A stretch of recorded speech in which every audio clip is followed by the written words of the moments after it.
Pessoal do canal Caio Sincero, gente, nós estamos aí, ó, mexendo nos ventiladores aqui para refrescar o gado. Esse aqui quebrou o eixo, nós vamos estar tirando ele aí para manutenção.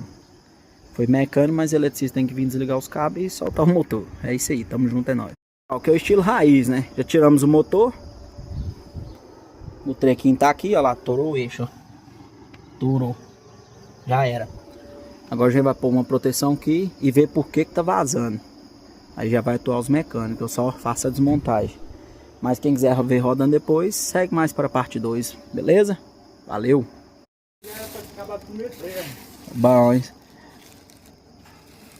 Sequinho.